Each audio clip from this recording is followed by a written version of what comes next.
Kim Il-sung nasceu em 15 de abril de 1912 numa família de camponeses pobres de Manjeongdae, na cidade de Pyongyang, quando o país se encontrava sob ocupação militar do imperialismo japonês.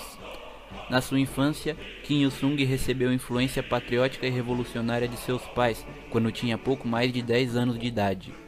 E com a firme decisão de não regressar a seu país, até que fosse libertado, deu adeus à sua terra natal.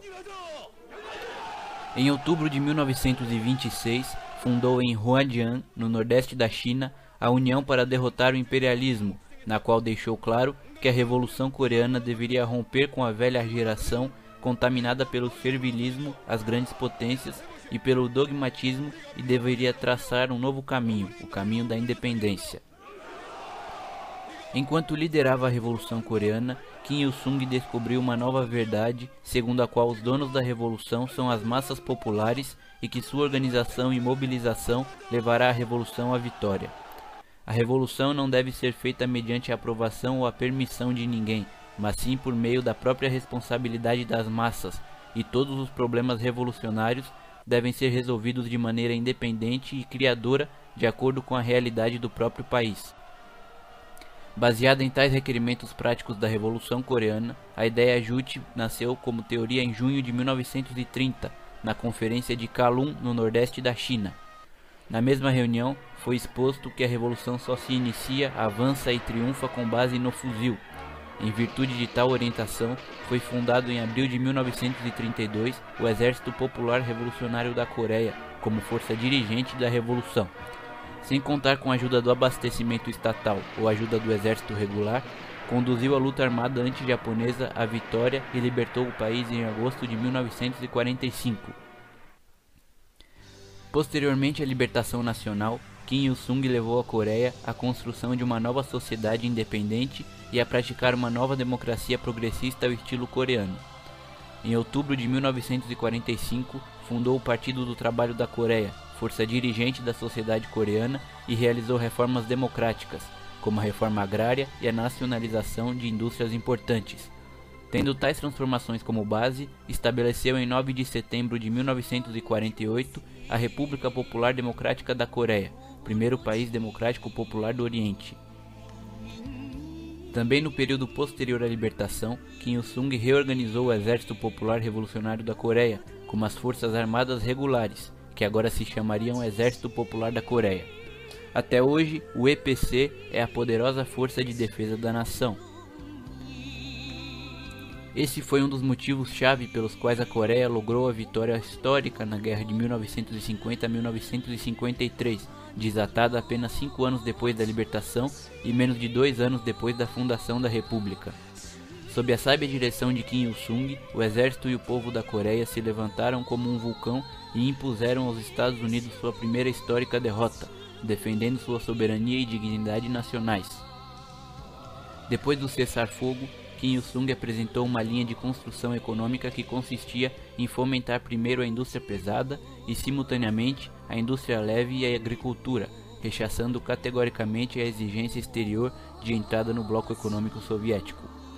Em dezembro de 1956, foi tomada a iniciativa de desenvolver um movimento massivo de inovação produtiva, o movimento Cholima. A Coreia Popular realizou a tarefa histórica da industrialização em apenas 14 anos, de 1957 a 1970, nos quais a produção industrial cresceu a um ritmo anual médio de 19,1%. Kim Il-sung apresentou uma original linha teórica de levar a cabo a transformação socialista na economia através dos investimentos em tecnologia. Em 1958 foi criado o regime socialista no país. Estabeleceu um sistema científico e vantajoso de administração da economia socialista e publicou em fevereiro de 1964 uma tese sobre a questão rural no socialismo, tendo em vista resolver a questão camponesa. Kim Il-sung fez do socialismo coreano um socialismo centrado nas massas populares. Instalou no país a assistência médica gratuita e o ensino escolar obrigatório de 11 anos, universal e gratuito, e aboliu por completo o regime tributário e de impostos. Seguindo seu projeto de construção econômica, a Coreia cumpriu com êxito vários planos da economia nacional, produziu por seus próprios esforços diversas novas tecnologias, como uma eclusa de 8 km de largura e a famosa prensa de 10.000 toneladas. A liderança de Kim Il-sung fez com que a Coreia se tornasse um poderoso país socialista, soberano e independente. Por tais motivos, a Coreia Popular pôde seguir no seu caminho da construção socialista, mesmo no momento em que as experiências socialistas foram interrompidas em vários países. Além disso, enfrentando a concentrada ofensiva política, econômica e militar capitaneada pelos Estados Unidos, Kim Il-sung manteve como meta máxima a construção de um próspero e desenvolvido Estado socialista. As brilhantes conquistas que se registram hoje no sistema socialista coreano não são senão brilhantes resultados das ideias e dos desejos de Kim Il-sung. O eterno presidente dedicou toda a sua vida para reunificar o país, desde quando a Coreia foi dividida pelos Estados Unidos.